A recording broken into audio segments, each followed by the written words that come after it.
بسم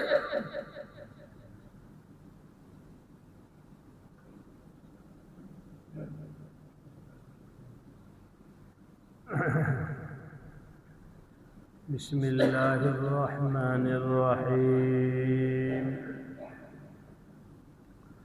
الحمد لله رب العالمين والعاقبة للمتقين والصلاة والسلام على سيد الأنبياء والمرسلين وعلى آله وأصحابه أجمعين أما بعد فأعوذ بالله من الشيطان الرجيم بسم الله الرحمن الرحيم فقلت استغفروا ربكم إنه كان غفارا يرسل السماء عليكم مدرارا ويمددكم بأموال وبنين ويجعل لكم جنات وأنهارا ما لكم لا ترجون لله وقارا آمنت بالله صدق الله مولانا العظيم الله উপস্থিত মুআজ্জাজ মুহতারাম সম্মানিত মুসল্লিয়ানে কেরাম, আল্লাহ রাব্বুল আলামিনের দরবারে অসংখ্য শুকরিয়া যে আল্লাহ রাব্বুল আলামিন মেহেরবানি করে দয়া করে আমাদেরকে জুমার নামাজ আদায়ের জন্য মসজিদে আসার তৌফিক দান করেছেন। আলহামদুলিল্লাহ। মানুষের জিন্দেগিতে ভালো মন্দ বিভিন্ন হালাত আসে, সুস্থতা অসুস্থতার হালাত আসে, সচ্ছলতা অসচ্ছলতার হালাত আসে। জীবনে এমনি ভাবে বিভিন্ন হালাত পরিবর্তন হইতে থাকে। এই হালাতগুলোর মধ্যে কিছু হালাত এমন আছে যেটাকে মানুষ পছন্দ করে, আবার কিছু হালাত এমন আসছে যেটাকে মানুষের জন্য মানুষ কষ্টকর মনে করে। যেমন সুস্থ থাকাকে পছন্দ করে, আমি সুস্থ থাকি, এটাই মানুষ পছন্দ করে। অসুস্থতার হালাতকে কষ্টের মনে করে। সচ্ছল অবস্থাকে মানুষ পছন্দ করে। ফকর ফাকা, দরিদ্রতা, অসহায়ত্বের জীবনকে মানুষ কষ্টকর মনে করে। কিন্তু একজন মুমিনকে এই ইয়াকিন বিশ্বাস দিলের মধ্যে বসাইতে হবে মজবুতির সাথে। এই বিষয়টা যারা অন্তরে বসাবে ইনশাআল্লাহ তারা দুনিয়া আখিরাত অনেক অনেক ভালো থাকবে। নিজেকে যদি বুঝায় যে আমার সুস্থ থাকা যদিও আমার জন্য পছন্দ এবং আরামে, কিন্তু আমি মানুষ হিসাবে সবসময় সুস্থ থাকব না। কখনো না কখনো আমার জিন্দেগিতে অসুস্থতার একটা হালাত আসবে। ঠিক এমনি ভাবে সচ্ছল অবস্থা সব সময় থাকবে না, কোনো না কোনো সময় আর্থিক, ব্যবসা বাণিজ্য এই সমস্ত ক্ষেত্রে কখনো না কখনো আমার ঘাটতির হালাত আসতে পারে। আমি সব সময় যুবক থাকবো না, যৌবনের তাকাত শক্তি এটা আমার সব সময় থাকবে না। কোনো না কোনো একটা সময় আমার যৌবনে এই হালাত পরিবর্তন হবে। এই সবগুলো হলো আল্লাহ পাকের নিজাম। এই সবগুলো হলো আল্লাহ পাকের নিজাম, নিয়ম। খুব পরিষ্কার বুঝতে হবে। এখন দুপুর, এই দুপুরটা সব সময় থাকবে। কিছুক্ষণ পর সন্ধ্যা হবে, কিছুক্ষণ পর রাত। এটা আল্লাহ পাকের নিজাম। এই নিজামটাকে স্বাভাবিকভাবে মেনে নিতে হবে। 2 নাম্বার কথা, যখন আমার জিন্দেগিতে এমন হালাত আসবে যে হালাতটা আমার জন্য আনন্দের নয়, দুঃখের নয়, সুখের নয়, কষ্টে, ওই সময় আমার কোনো করণীয় আছে কি? ওই সময় আমি করব কি? এই সবকটা আমাদের কোরআন থেকে নিতে হবে। আমার মনের ইচ্ছার হালাত যখন আসবে, তখন আমার করণীয়টা আল্লাহ পাকের কালাম থেকে আমার সবক। এটাই আমি আজকে আপনাদেরকে বুঝাইতে চাই, বলতে চাই। আমার ইচ্ছার খেলাফ হালাত আসলে আমি কি করব? পবিত্র কোরআনে কারিমে আসছে, হযরত সাইয়্যিদনা নূহ আলাইহিস সালাম, যদিও কোরআনে কারিমের আয়াতটা দাওয়াত ইলাল্লাহ এর প্রসঙ্গে আসছে, কিন্তু সেখান থেকে আমরা শিক্ষা নিতে পারি। তৎকালীন সময় নূহ আলাইহিস সালামের জামানায় অনাবৃষ্টি দেখা যায়, বৃষ্টি নেই। অথচ ওই সময় তার সেলু মেশিন ছিল না যে পানি উঠাবে, সেলু মেশিন দিয়ে এরপরে ফসল করবে, বাগানে দিবে, এই সমস্ত হালাত ছিল না। মানুষ বৃষ্টি এবং নদীর পানির নির্ভর ছিল, কৃষি খামার সব। বৃষ্টি নাই, ক্ষেত খামার সব চলে যাচ্ছে, বাগানগুলো পুড়ে যাইতেছে। ক্ষেত খামার পুড়ে গেলে সামনে কিভাবে চলবে, খাবে কি? ফসল যদি নষ্ট হয়ে, ধানের মৌসুমে ধান যদি নষ্ট হয়ে যায়, বাংলাদেশের মানুষ কোথায় থেকে চাল? যখন যেই মৌসুম, ওই ফসল নষ্ট হয়ে গেলে মানুষের জন্য কষ্টের হালাত, সবাই পেরেশান হয়ে এধার ওধার দৌড়াইতে শুরু করেছে। কোথায় গেলে বৃষ্টি পাবে? তাদের ধারণা, বদ আকীদা, শিরকি আকীদা ছিল, অমুক মূর্তি বৃষ্টি দিতে পারে, সুতরাং চলো অমুক দেবতার কাছে গিয়া বলি যে আমাদেরকে বৃষ্টি দাও। তো দেবতার কাছে দৌড়ানো শুরু করছে। দেবতা তো আর বৃষ্টি দিতে পারে না। তাদের সাধ্য অনুযায়ী এধার ওধার গলত ভুল পথে দৌড়ানো শুরু করছে। সাইয়্যিদনা নূহ আলাইহিস সালাম, আরে তোমরা কার পিছনে দৌড়াইতেছো?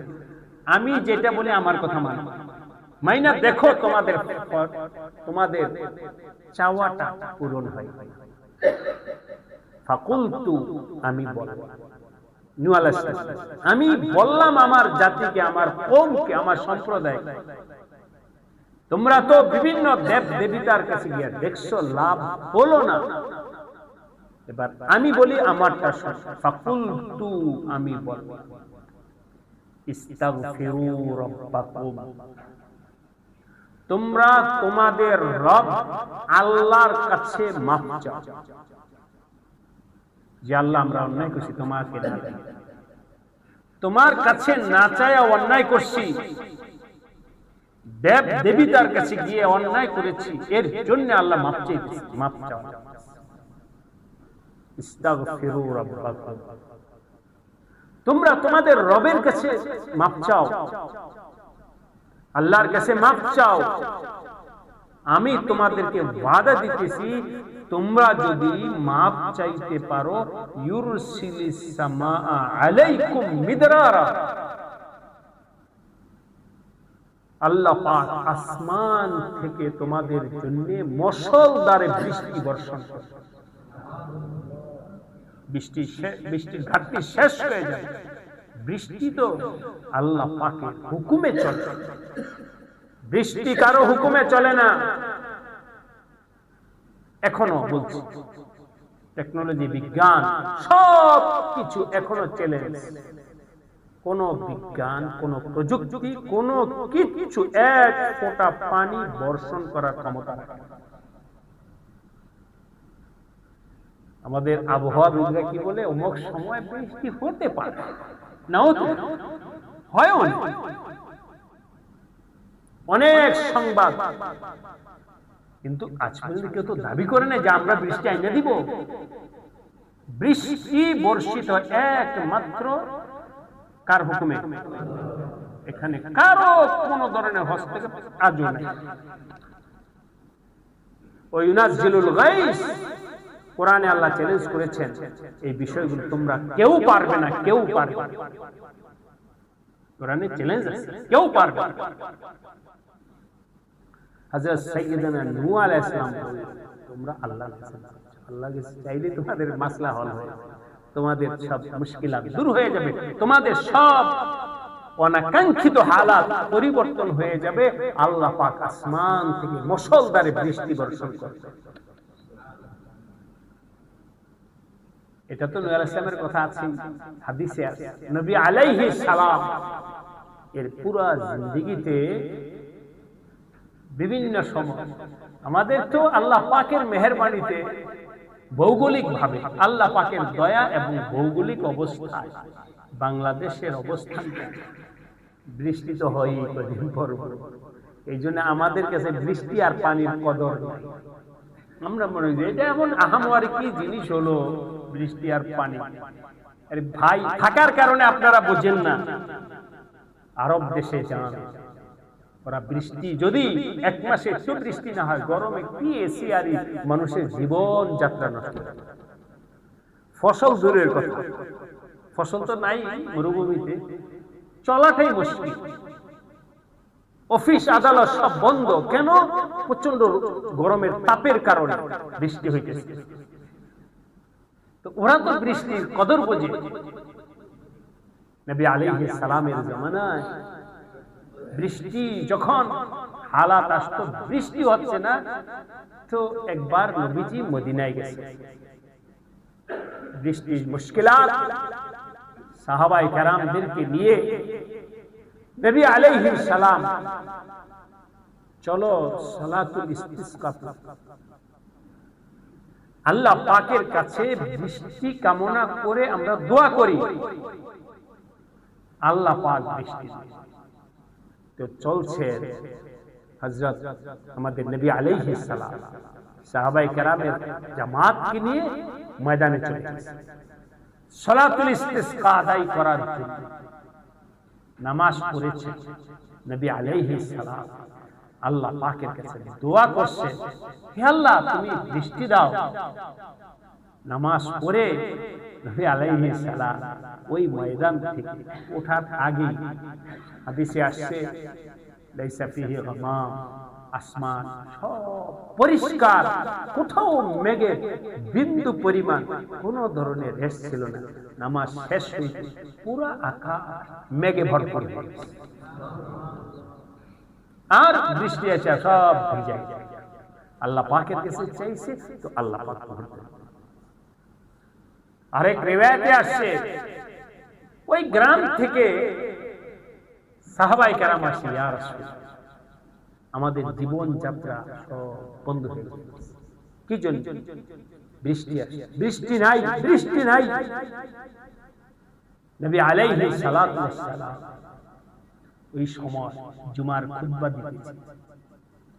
জুমার খুতবা অবস্থায় যখন নবীজির কাছে বৃষ্টির হালাতের কথা বলা হয়েছে, তো নবী আলাইহিস সালাম তার হাতের ইশারা দ্বারা আল্লাহ পাকের কাছে দোয়া চাইছেন যে আল্লাহ যেন বৃষ্টি দিয়ে দেন। ওই সাহাবী বলেন, খবর নিয়ে দেখি জুমার পর পরই মুষলধারে বৃষ্টি শুরু হয়ে গেছে। পুরা সপ্তাহে বৃষ্টি আর বৃষ্টি বৃষ্টি।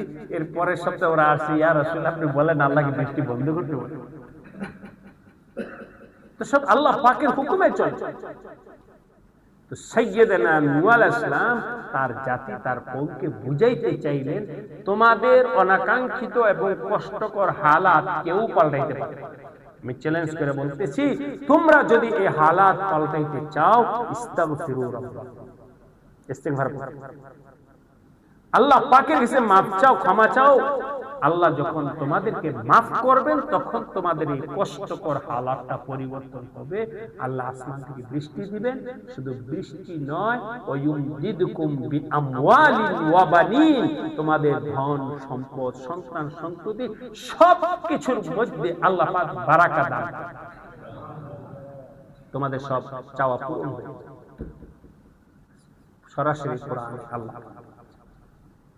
আজকে ভাই দোস্ত, আমাদের মুসলমানই অমুসলিমদেরকে নিয়ে আমাদের কোনো আপাতত কথা নেই। মুসলমান অনাকাঙ্ক্ষিত কোনো হালাত আসলে গায়রুল্লাহর দিকে দৌড় দেয়, অনাকাঙ্ক্ষিত কোনো হালাত আসলে গায়রুল্লাহর উপরে নির্ভরশীল হয়, অনাকাঙ্ক্ষিত কোনো হালাত আসলে আল ইয়াযু বিল্লাহ শিরকি আকীদা আসবাবে দুনিয়ার পিছনে দৌড়ানো শুরু করে। আসবাবে দুনিয়ার পিছনে দৌড়ানো শুরু করে, গায়রুল্লাহর পিছনে দৌড়ানো শুরু করে। মুসলমানই আজ সহি জায়গায় দৌড়ানো শুরু করে। ওই সময় নূহ আলাইহিস সালামের কওম কাফের মুশরিক হয়ে তারা গায়রুল্লাহর পিছনে দৌড়াচ্ছে, দেব দেবতার পিছনে দৌড়াইছে নিজের মুশকিলাতকে হল করার জন্য। আজ মুসলমানও তার সমস্যা আসলেই সে গায়রুল্লাহ এবং আসবাবে দুনিয়ার পিছনে দৌড়ানো শুরু করছে। আল্লাহ আমাদের সবাইকে সহি বুঝবার তৌফিক দান করেন। ইস্তাগফিরু রাব্বাকুম, রবের কাছে মাফ চাও, রবের কাছে চাও, তিনি তোমাদের সব তাকাযা চাই। সেটা ব্যক্তিগত হালাত হোক, ব্যক্তিগত সমস্যা হোক, পারিবারিক সমস্যা হোক, সামাজিক সমস্যা হোক, রাষ্ট্রীয় আন্তর্জাতিক হালাত, সব ক্ষেত্রে মুসলমান আল্লাহ পাকের কাছে। আল্লাহ আমাদের সবাইকে কোরআন থেকে এই সবকটা নেয়ার তৌফিক দান করেন। আল্লাহর কাছে চাও, কার পিছনে চাইছো? ইস্তাগফিরু রাব্বাকুম। বিশেষ করে এটা তো হবেই দুনিয়ার জিন্দেগিতে সব সময়। এটা বললাম, ব্যক্তিগতভাবে আমার সব সময় হালাত এক থাকবে,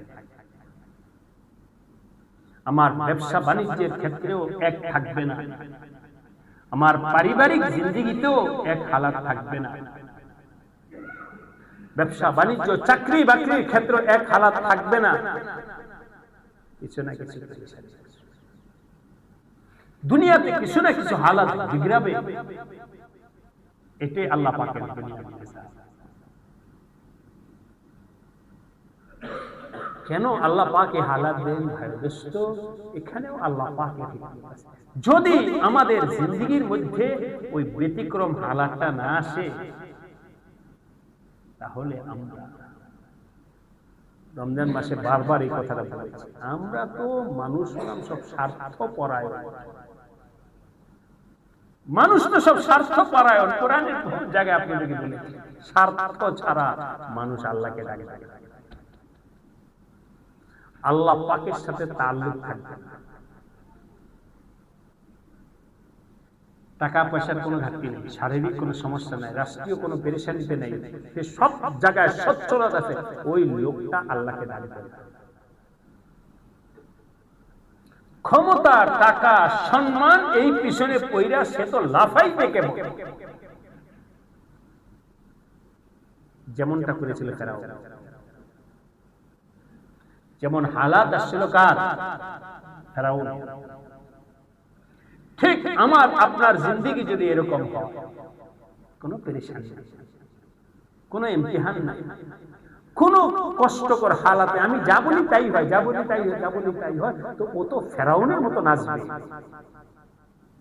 নাচতে নাচতে না সে কিসের মোল্লা মৌলবীদের কথা শুনবে, কিসের মসজিদে যাবে, কিসের রমজানের রোজা রাখবে, কিসের শাওয়ালের রোজা রাখবে, কি নামাজ পড়বে, সে তো মনে করে আমার সামনে কে আছে, আনা রব্বুকুমুল আলা।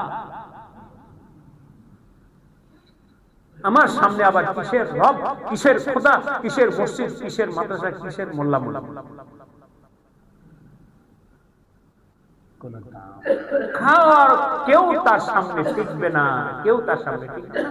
সে তো চোখ দিয়ে আমাদের গ্রাম্য ভাষা মানে সরিষা পড়বে, সে তো সবকিছুকে মত্ত হয়ে আল্লাহ পাক এই জন্য আমাদেরকে ইমতিহান দেয়। বিপদে পড়ে হলেও যেন তোমরা আমাকে ডাকো, অসুস্থ হয়েও যেন তোমরা আমাকে ডাকো। সুস্থ অবস্থাতে তো ডাকো নাই, অসুস্থ হয়ে গল্প করলো আল্লাহ সহ্য হয় না, আল্লাহ তুমি আমার ব্যথাটা কমায়া দাও। ব্যথায় পইরা হলো যেন বলো যে আল্লাহ তুমি আমার ব্যথাটা কমায়া দাও। চতুর্দিক থেকে বিপদে পড়েও যেন বলে আল্লাহ তুমি বিপদ থেকে উদ্ধার করো। একবার যেন তুমি আল্লাহকে ডাকো, স্বার্থের জন্য হলেও যেন তুমি আল্লাহকে ডাকো। যদি তা না হয় তাহলে তোমরা ইন্নাল ইনসান লাকাফুর, মানুষ হলো স্বভাবগতভাবে ইন্নাল ইনসান লাকাফুর, অকৃতজ্ঞ। সে তার মালিককে চিনবে না, বুঝবে না কিছু। জিবরাইল আলাইহিস সালাম আল্লাহকে বললেন, আল্লাহ এত তোমাকে ডাকে না, তুমি তাকে এত নিয়ামত দিয়েছো, সে তো তোমাকে ডাকে না, সে তো তোমার কাছে হাত উঠায় না, তোমার কাছে চায় না। কিন্তু সব নিয়ামত যত কিছু আছে ভাইরা, এখন বলার দরকার নেই, আপনারা মনে মনে বসান। আপনার আমার জিন্দেগিতে যত নিয়ামত, সুস্থতা, টাকা পয়সা যা কিছু আছে সব কিছু দিছেন কি? আপনি স্বীকার করলেও আল্লাহ দিছেন, না স্বীকার না করলেও আল্লাহ দিছেন, মানলেও আল্লাহ দিচ্ছেন, না মানলেও আল্লাহ দিচ্ছেন। এর মধ্যে কোন ধরনের ব্যতিক্রম চাই তুমি বুঝবে না। জিবরাইল বলেন, আল্লাহ এই তো সব আপনি দিছেন, ও তো আপনাকে ডাকে ডাকে ডাকে ডাকে। আল্লাহ বললেন, জিবরাইল যাও, গিয়া ওর পায়ের রগটা টাই নাই, কিচ্ছু লাগে, শুধু পায়ের বসছে দাঁড়া, কিন্তু রগটা সোজা করে দাঁড়ায়। আল্লাহ আল্লাহ আল্লাহ আল্লাহ,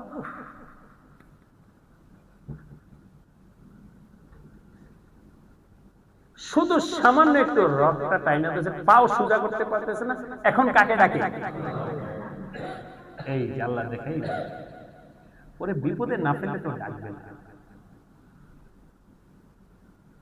সুতরাং এই কারণে কোন প্রশ্ন করার দরকার নেই। আল্লাহ পাক যদি আমাদের দিল দেন তাহলে আপনারা বুঝবেন বা মানবেন, আর আল্লাহ না করুক হয়তো যে কোনো কারণে না মানার কোনো উপায় নেই। এই জন্য আমাদের আল্লাহ ওয়ালারা, বুজুর্গানে দ্বীন, আল্লাহর ওলি যারা আছে, খাস বান্দা, ওরা দুনিয়ার অনাকাঙ্ক্ষিত হালাত আসলে খুশি। আল্লাহ পাকের পক্ষ থেকে পরীক্ষা আছে, আরে ভালো হয়েছে, আল্লাহর দিকে আমার মনটা আরো বেশি ঝুঁকবে, ইনাবাত ইলাল্লাহ বাড়বে। বিপদে পড়ার কারণে হালাতের পরিবর্তন আসবে, এটা বাস্তব কথা। এখন কথার কথা, আপনারা যারা আছেন একটু মুনাজাত দিলে আমি বলি যে একটু দেখেন তো আপনি চোখের পানি ফেলতে পারেন কিনা, পারবেন না। কেন? আপনি সুস্থ আছেন, আনন্দ আছেন, ভালো আছেন, অনেক কিছু বলতে হবে আপনার চোখের পানি ফেলার জন্য, কিন্তু হঠাৎ আপনার একটা দুঃসংবাদ আসে, চোখের পানি ফেলতে অটোমেটিক চোখের পানি ফেলতে, অটোমেটিক আপনি আল্লাহ আল্লাহ দিল থেকে আমার আল্লাহ ডাকা দিবে, আল্লাহ তুমি তাড়াতাড়ি আমাকে রক্ষা করো। সুতরাং আল্লাহ পাকের যারা খাস বান্দা তারা তো এই জন্যে খুশি হইতো যে বিপদ আসছে, তো আল্লাহ পাকের দিকে আমার মন আরো বেশি দাবিত, দিলের মধ্যে হালাত পয়দা হবে, দিলের মধ্যে ইনাবাত ইলাল্লাহ হালাত পয়দা হবে, রোনা জারি আসবে, গায়রুল্লাহ থেকে এতেমাদ কমবে। আর আমাদের যাদের ইমানের দুর্বলতা আছে, ইমানের মধ্যে সে নূরের হালাত নাই, ইমানের মধ্যে সে ইশক প্রেম আল্লাহ পাকের মহব্বতের হালাত পয়দা হয় নাই, তারা ওই অনাকাঙ্ক্ষিত হালাতে গায়রুল্লাহ দিকে পেরেশানি আসলে সে আরো নাফরমানির মধ্যে লিপ্ত হয়। কি করা যায়, অমুক করা যায়, তমুক করা যায়, গায়রুল্লাহ নুয়াজ নম্বরে আরে গায়রের পিছনে দৌড়ে কোনো লাভ নাই, ফাকুল তুস্তাগফিরু, রবের দিকে, রবের দিকে, রবের দিকে। আল্লাহ আমাদের সবাইকে তৌফিক দান। এই সব বলে আপনাদের কাছে ছোট্ট করে একটা সবকের মতো আমি বলবো, আপনি যখন কোন অনাকাঙ্ক্ষিত হালাতে পড়বেন, যে কেউ হন, সাথে সাথে তাসবিহ হাতে নিয়ে ইস্তিগফার আস্তাগফিরুল্লাহ পড়েন কমপক্ষে 100, মানে কোরআনের শব্দ ইস্তাগফিরু রাব্বাকুম, তোমরা তোমাদের রবের কাছে ইস্তিগফার করো, মাফ চাও। আমরা দুর্বল হিসাবে আমি এই আয়াত থেকে আপনাদেরকে সবক হাসিল করা, আমল, অনেক কিছু জানেন, কাম হবে না ভাই, আমল করতে হবে। সহজ সংক্ষেপ আমল দিলাম, আপনার জিন্দেগিতে যে কোনো অনাকাঙ্ক্ষিত হালাত আসুক, কি আমল করব? 100 বার কমপক্ষে আস্তাগফিরুল্লাহ পড়ে, আস্তাগফিরুল্লাহ, আস্তাগফিরুল্লাহ। কোরআনের সবক আছে, পড়তে এই চিনের সাথে যেমন আল্লাহর কাছে চাই, আল্লাহর কাছে মাপ চাই। আল্লাহ তো ওয়াদা করছে, ইউমদিদুকুম, আমি তোমাদেরকে সাহায্য করব। সুতরাং আমার আল্লাহ পাকের সাহায্য আনতে হলে আমার আল্লাহর কাছে মাপ চাইতে হবে। ইস্তাগফিরু রাব্বাকুম। আল্লাহ আমাদের সবাইকে একীর সাথে আমল করার তৌফিক দান করেন। এই মনোভাব যেন আমাদের না থাকে, আরে তাসবিহ হাতে নিলে কি হবে, এই মনোভাবটা হলো বেয়াদবি। আল্লাহকে ডাকলে আরে আল্লাহকে ডাকলেই হবে, এই কথাটা বেয়াদবিমূলক কথা। আল্লাহর কাছে মুনাজাত করলেই হবে, বেয়াদবিমূলক। মুনাজাত তো করব, হ্যাঁ, দুনিয়ার আসবাব যেটা গ্রহণ করে সেটাও করব, কিন্তু চাইব, কিন্তু চাওয়াটাকে যেন কেউ কখনো, আপনাদের সকলের কাছে অনুরোধ করে বলছি, আল্লাহর কাছে চাওয়া, ইস্তিগফার পড়া, তাসবিহ পড়া, এটাকে যেন ওই কথায় অবজ্ঞার কোন শব্দ না বলেন। এর দ্বারা কিন্তু বড় ধরনের ভুল আমাদের হতে পারে, বড় ধরনের অপরাধ আমি করে যেতে পারি। আল্লাহ পাকের কাহারিয়তের মধ্যে যদি হালাত আসে, ওইটা আমার ঈমান সলব হওয়ার কারণ হয়ে যায়। ছোট্ট কথা অনেক সময় আপনাকে অনেক বড় ক্ষতির মধ্যে আপনাকে ফেলবে। পবিত্র কোরআনে কারিমে আছে, মানে ছোট কথায় যে অনেক সময় বড় ক্ষতি হয়ে যায়, এটার জন্য তো আল্লাহ বলেন, লা তারফাউ আসওয়াতাকুম ফাওকা সাওতিল বিকরি। সাহাবায়ে কেরাম বলেন, নবীর সামনে কি জোরে কথা বলবা না? এমনি আপনাদেরকে জিজ্ঞাসা করি, জোরে কথা বলা কি অনেক আমাদের সামাজিক অনেক বড় অপরাধ না? কিন্তু আল্লাহ পাক সাহাবায়ে কেরামকে বলেছেন, নবীর সামনে কি জোরে কথা বলবা না, লা তারফাউ, আদবের সাথে কথা বলবা। কেন হতে পারে নবীর সামনে তুমি যদি জোরে কথা বলো আর এটার কারণে যদি নবীর মনে কষ্ট যায়, তাহলে আনতাহবাতা আমালুকুম ওয়া আনতুম লা তাশউরুন, তোমার ঈমানটা নষ্ট হয়ে যাবে, তুমি টেরই পাইবা না যে আমার ঈমান কখন নষ্ট হয়েছে। এবার বলেন, জোরে আওয়াজ করে কথা বলাকে আল্লাহ পাক বলছেন, এই কারণে তোমার ঈমানটা কি হয়ে যেতে পারে। এই জন্য বললাম অনেক সময় ছোট্ট কথায় আমাদের অনেক বড় ক্ষতি হয়ে যায়। এই জন্য ভাই দোস্ত, ইসলাম, কোরআন, সুন্নাহ যে সমস্ত আমল আছে, ওই আমলগুলোর প্রতি শ্রদ্ধা রাখা, সম্মান রাখা, পারলে আমল করা, না পারলে আমল না করলাম, কিন্তু অবজ্ঞা, বিরূপ মন্তব্য, কথা, এগুলো যেন আমাদের মুখেও না আসে, এগুলো যেন আমাদের অন্তরেও না আসে। আল্লাহ পাক আমাদের সবাইকে তৌফিক দান করেন। মুমিনের অন্তরের ভিতরে থাকবে আমার আল্লাহর উপর তাওয়াক্কুল, আল্লাহর মহব্বত, ইনাবাত ইলাল্লাহ, আল্লাহর সাথে সম্পর্ক করার হালাত থাকবে মুমিনের কলবে। মুমিনের কলবের মধ্যে কেন নাস্তিক্য মানসিকতা থাকবে?